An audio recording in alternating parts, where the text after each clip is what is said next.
વરસાદથી શાક માર્કેટમાં ભરાઈ ગયા પાણી। દક્ષિણ ગુજરાતમાં સવારથી જ મેઘરાજાએ ધબધબાટી બોલાવી છે। નવસારી, સુરત, ઓલપાડ, બારડોલી સહિતના પંથકોમાં વરસાદે રમઝટ બોલાવી। નવસારી અને ગણદેવી તાલુકામાં ધોધમાર વરસાદ પડતા રોડ પર પાણી વહેતા થઈ ગયા હતા। નવસારી શહેરમાં આવેલો ડેપો, તિઘરા રોડ, સ્ટેશન રોડ સહિતના અનેક વિસ્તારોમાં વરસાદી ઝાપટા પડ્યા।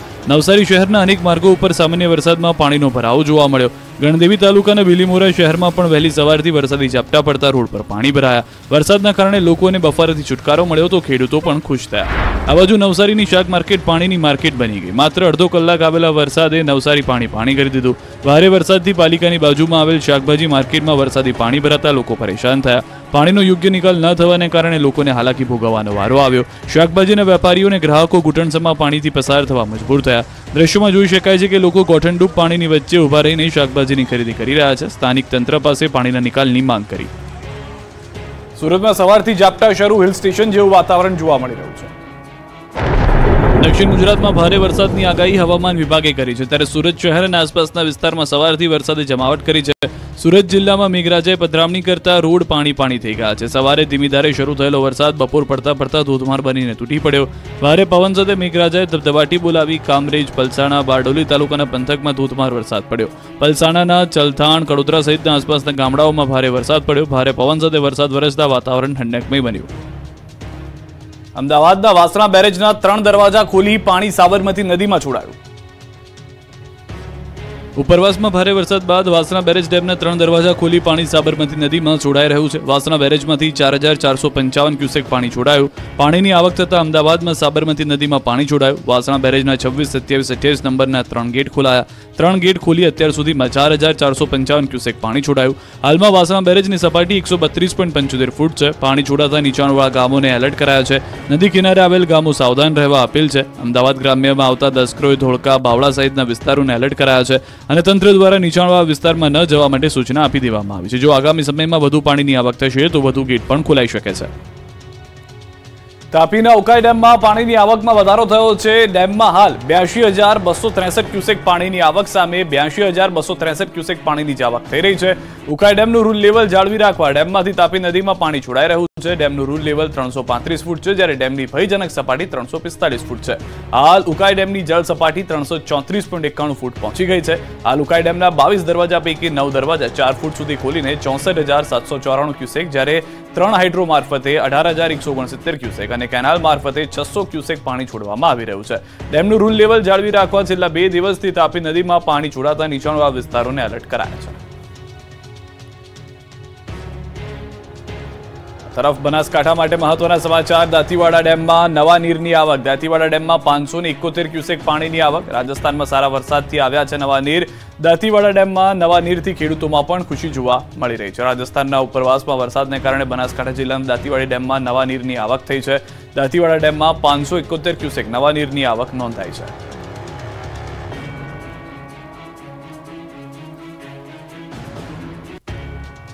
ઉત્તર ગુજરાતમાં ઓછા વરસાદથી ડેમોના તળિયા દેખાયા। નર્મદાનું પાણી ઠાલવવા માંગ તો રાજકોટને મળ્યું છે નર્મદાનું પાણી। નર્મદા ડેમમાંથી પાણી છોડાઈ રહ્યું છે, ત્યારે ઉત્તર ગુજરાતના ડેમોમાં પાણી છોડવા માટે ધારાસભ્યએ પત્ર લખ્યો છે। બીજી તરફ રાજકોટ આજે એક ડેમમાં નર્મદાનું પાણી છોડાયું છે। પાટણના કોંગ્રેસના ધારાસભ્ય કિરીટ પટેલે સીએમને પત્ર લખીને સરસ્વતી બેરેજમાં પાણી છોડવા માંગ કરી છે। નર્મદા ડેમના 10 દરવાજા ખોલી લાખો લીટર પાણી છોડવામાં આવી રહ્યું છે, ત્યારે ધારાસભ્ય કિરીટ પટેલે પાટણના સરસ્વતી બેરેજમાં સુજલામ સુફલામ કેનાલ મારફતે પાણી છોડાય તેવી માંગ કરી છે। પત્રમાં સરસ્વતી બેરેજમાં પાણી છોડવાથી ઉત્તર ગુજરાતના ખેડૂતોને ફાયદો થશે તેવી વાત કરી છે, જેની વચ્ચે મહેસાણાના ધરોઈ ડેમમાં સામાન્ય આવકથી ઉત્તર ગુજરાતના લોકોની ચિંતામાં વધારો થયો છે। મહેસાણાના ધરોઈ ડેમમાં ફક્ત 440 ક્યુસેક જ પાણીની આવક થઈ છે। ધરોઈ ડેમ ફક્ત 40.33% જ ભરાયો છે। પાણી આવક નહિવત રહેતા ધરોઈ ડેમ હજુ 60% ખાલી છે। જો વરસાદ નહીં પડે અને પાણીની આવક નહીં થાય તો ખેડૂતની મુશ્કેલી વધશે। આ તરફ રાજકોટમાં ઉત્તર ગુજરાત કરતાં વધુ વરસાદ પડ્યો હોવા છતાં ભર ચોમાસે નર્મદા નીરની પડી જરૂર। રાજકોટ શહેરમાં વરસાદ ખેંચાતા સૌની યોજનાનું પાણી શરૂ કરવામાં આવ્યું। વરસાદ ખેંચાતા અને નર્મદા ડેમની સતત સપાટી વધતા સૌની યોજના હેઠળ પાણી આપવાનું શરૂ કરવામાં આવ્યું। આજી એક ડેમમાં 200, વેરીમાં 260 MCFT પાણી આપવાનું શરૂ। આવતા મહિનાથી ન્યારી એક ડેમમાં નર્મદાના નીર ઠાલવવાની વિચારણા। રાજકોટમાં વધુ એક સાગઠિયો ઝડપાયો। રાજકોટ મનપાના ઇન્ચાર્જ ચીફ ફાયર ઓફિસર 1,80,000ની લાંચ લેતા રંગે હાથે ઝડપાયા। રાજ્યમાં લાંચિયા અધિકારીઓનો રાફડો ફાટ્યો હોય તેવું લાગી રહ્યું છે. એમાં પણ રાજકોટમાં તો લાંચિયા બાબુએ તમામ હદો પાર કરી નાખી. રાજકોટમાં વધુ એક સાગઠિયો ઝડપાયો છે. રાજકોટ અગ્નિકાંડ બાદ પણ ફાયર વિભાગના ભ્રષ્ટ અધિકારીઓ પોતાનો ભ્રષ્ટાચારનો ધર્મ છોડતા ન હોય એ રીતે આજે રાજકોટ મનપાનો ઇન્ચાર્જ ચીફ ફાયર ઓફિસર 1.80 લાખની લાંચ લેતા રંગે હાથ ઝડપાયો. રાજકોટ મહાનગરપાલિકાના incharge chief fire officer Anilkumar Becharbhai મારુને એસીબીએ 1.80 લાખની લાંચ લેતા રંગે હાથ ઝડપી પાડ્યો. તે શહેરમાં એક બિલ્ડરમાં પોતે કરેલા ફાયર સેફટી અંગેનું NOC in charge chief fire officer પાસે મેળવવા માટે ગયો હતો અને ત્યારે જ અનિલકુમાર મારુ ફરિયાદી પાસેથી ₹3 લાખની લાંચ માંગી હતી. જો કે ફરિયાદીએ લાંચના 1.20 લાખ રૂપિયા આપ્યા હતા અને ઇન્ચાર્જ ચીફ ફાયર ઓફિસરને બાકીના લાંચના રૂપિયા 1.80 લાખ 4-5 દિવસમાં આપવાનું કહ્યું હતું. ઉલ્લેખનીય છે કે રાજકોટમાં લાંચ કેસમાં જ સાગઠિયા જેલમાં છે. સાગઠિયાની આવક કરતા 410% સંપત્તિ વધુ મળી આવી. ત્યારે સવાલ એ છે કે હજુ રાજકોટમાં આવા કેટલા સાગઠિયા? શિષ્યવૃત્તિમાં ભેદભાવના આક્ષેપ સાથે સુરતમાં કોંગ્રેસનો વિરોધ. સુરત મહાનગરપાલિકાઓની શાળા બહાર કંઈક આ રીતે કોંગ્રેસે વિરોધ કર્યો. બાળકોને આપવામાં આવતી શિષ્યવૃત્તિમાં ભેદભાવ થતો હોવાના આક્ષેપ સાથે કોંગ્રેસે હલ્લાબોલ કર્યો. કોંગ્રેસના નેતાઓએ ગરીબ બાળકોને શિષ્યવૃત્તિથી વંચિત રાખવાનું બંધ કરવાના બેનરો સાથે વિરોધ પ્રદર્શન કર્યું. બેનરો સાથે સ્કૂલની બહાર સૂત્રોચ્ચાર કરી હોબાળો મચાવ્યો. સરકાર દ્વારા શિષ્યવૃત્તિમાં અલગ નિયમો બનાવવામાં આવ્યા હોવાના આક્ષેપ કર્યા. સુરતમાં ગુજરાત બહારના વિદ્યાર્થીઓને શિષ્યવૃત્તિ ન મળતી હોવાનો દાવો કર્યો. વિદ્યાર્થીઓને મળતી શિષ્યવૃત્તિને લઈને વાલીઓ દુવિધામાં થતા હોવાનો આક્ષેપ કર્યો. કોંગ્રેસ દ્વારા વિરોધ કરી તમામને શિષ્યવૃત્તિ આપવા માંગ કરી. સ્વાતંત્ર્ય પર્વ પર રાજકોટના ખેડૂતો ખેતરે તિરંગો ફરકાવી કરશે વિરોધ.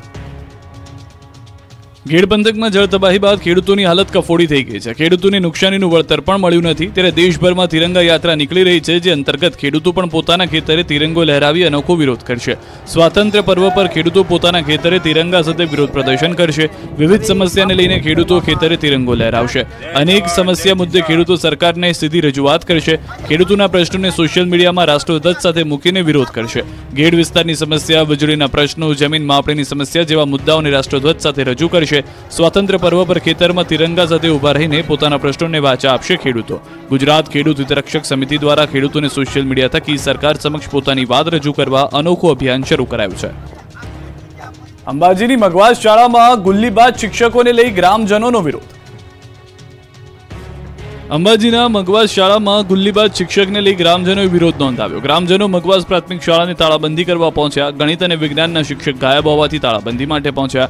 ગ્રામજનોએ ફરીથી આચાર્ય સામે રજૂઆત કરી છે. આચાર્યએ 1 અઠવાડિયાનો સમય માંગ્યો છે. 1 અઠવાડિયામાં જો નિકાલ નહીં આવે તો ગ્રામજનો તાળાબંધી કરવાની ચીમકી ઉચ્ચારી ચૂક્યા છે. ગ્રામજનોએ આચાર્યને કાર્યવાહી કરી નવો શિક્ષક લાવવા રજૂઆત કરી. મગવાસનો શિક્ષક જય ચૌહાણ 1 વર્ષથી શાળામાંથી ગાયબ છે. આચાર્યએ કહ્યું કે 1 મહિનાથી નોકરીની બાદ શિક્ષકે શાળામાં આવવાનો સ્પષ્ટ ઇનકાર કર્યો. ટીપીઈઓએ કહ્યું કે શિક્ષકને સત્તા પરથી દૂર કરવાની કાર્યવાહી હાથ ધરવામાં આવી.